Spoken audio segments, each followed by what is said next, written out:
Isang mapagpalang araw po sa inyong lahat. Welcome kayo dito sa aking YouTube channel.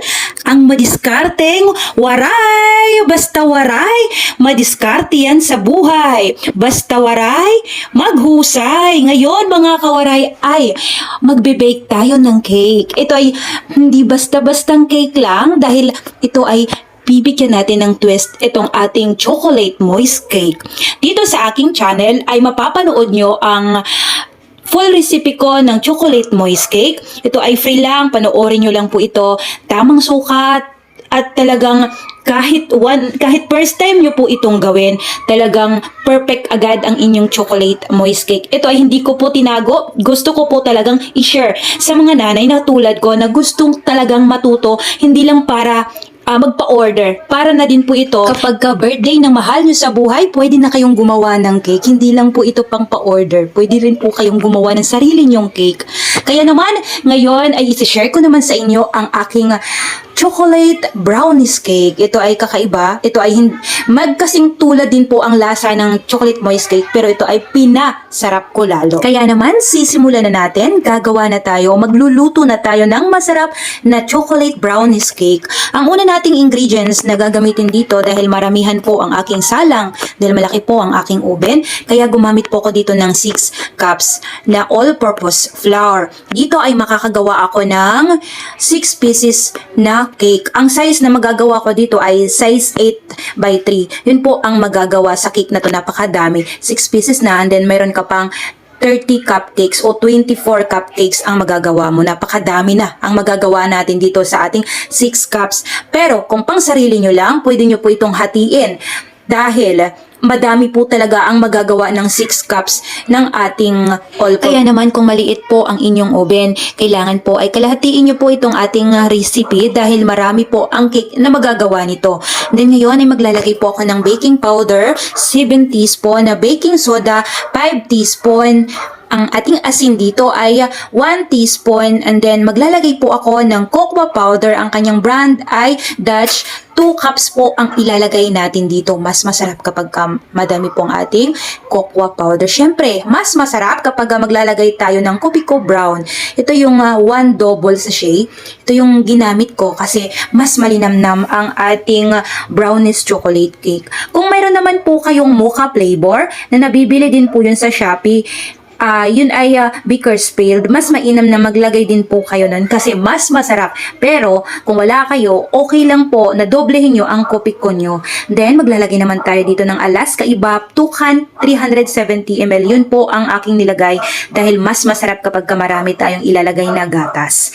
Then maglalagay tayo dito ng water. Huwag susobra dahil papangit ang kanyang lapot, hindi siya magiging fluffy. Maglalagay tayo dito ng 4 cups ng ating water. And then ang ating butter ay 1/2 cup. Dahil hindi na tayo dito maglalagay ng oil, kaya pinasobrahan na natin, dinamihan na natin yung ating butter.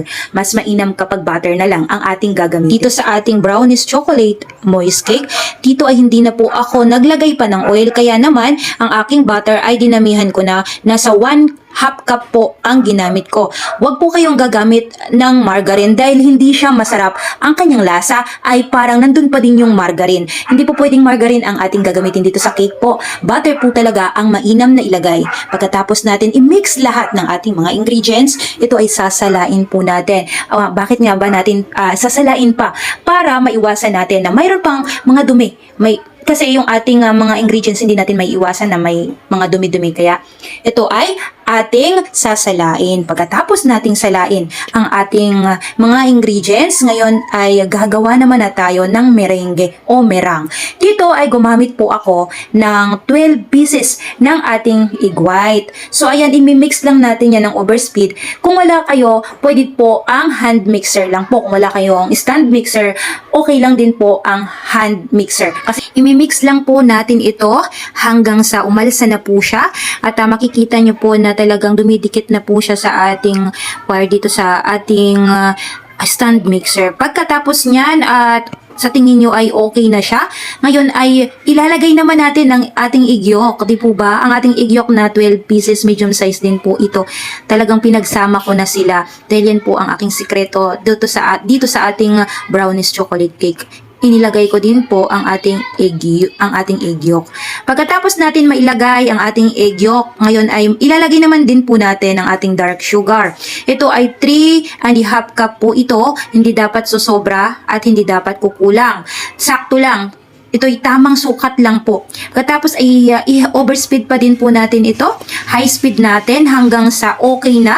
At medyo matigas-tigas na po itong ating merang. Okay na po ito. Nakikita nyo, napapansin nyo. Pero wag naman po yung tubig-tubig. Okay lang yung ganitong hitsura niya. Yung ganitong tamang. Ayan, ganyan. Okay na po yan. Pagkatapos ay ipagsasama na natin.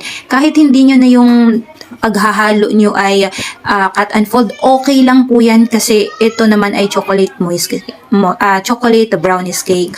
Okay lang kung paano nyo haluin. Wala po itong sinusunod na pattern kasi baka tumigas o baka maiba ang timpla, di tulad ng chiffon cake. Pero itong ating chocolate moist cake ay kahit na anong halo niyan, okay lang po yan. Hindi po yan maaano ang inyong cake. Kaya naman, napakadaming cake ang magagawa natin dito sa ating isang recipe. Napansin nyo po na ang dami ng ating butter. Kaya naman, gawin nyo po ito dahil ang nagpadami dito ay yung ginawa nating merang. Pero kung wala kayong merang at 6 cups po ang gagamitin yung ingredients ko, konti lang po, halos kalahati lang po ang magagawa. Kung sakaling hindi kayo magagamit ng merang, ito ay makakagawa lang kayo ng 3 cake. Pero ang masasabi ko lang, mas masarap kapag may merang kasi nandun yung lambot niya, nandun yung moist niya, at talagang kakaiba, umiibabaw yung parang brownies niya.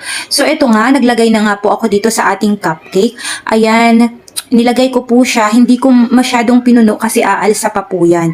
Pagkatapos naman ay maglalagay naman po ako sa aking mga baking pan. Dito sa aking cupcake ay naglagay po ako ng halos kalahati po. Hindi ko po siya yan pinuno. Dahil nga po, kapag maluluto na po ito, aalsa pa at aapaw dito sa ating cupcake molder. Pagkatapos kong lagyan lahat ng ating cupcake kasi mas inuna ko siya para madaling maluto.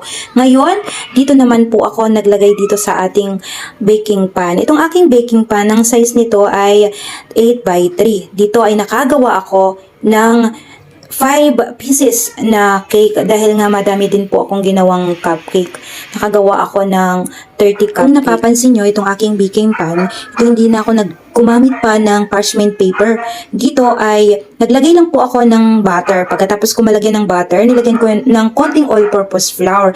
Dahil para makatipid ako, kasi mahal din po kasi ang parchment paper. Dito sa ating discarding gagawin ay konti, makakatipid tayo. Pagkatapos natin mailagay sa ating mga baking pan, ngayon ay isasalang na po natin ito sa ating oven. Dapat ay nakapag-painit na kayo ng oven. Siguro mga 15 minutes bago nyo ilagay ang inyong cake sa oven. Kailangan mainit na po ang inyong oven ng 15 minutes. Pinainit nyo po ito at isasalang nyo po ito ng 170 degrees Celsius. Yun po, hindi po susobra dahil mabilis po itong masunog. Kailangan katamtaman lang po ang ating apoy. Alalay lang din po ito sa ating chocolate brownies cake. Hindi siya titigas ang pagluluto natin. Masarap po talaga itong ating chocolate brownies cake. Once na maisalang natin ito ay maluluto after 45 minutes. Ito na po siya, after 45 minutes, naluto na itong ating chocolate brownies cake. Hindi ko na po naipakita sa inyo na isinalang ko sa aking oven dahil nga po wala pong humahawak ng aking cellphone dahil wala na nga ang aking mga anak ay nasa school.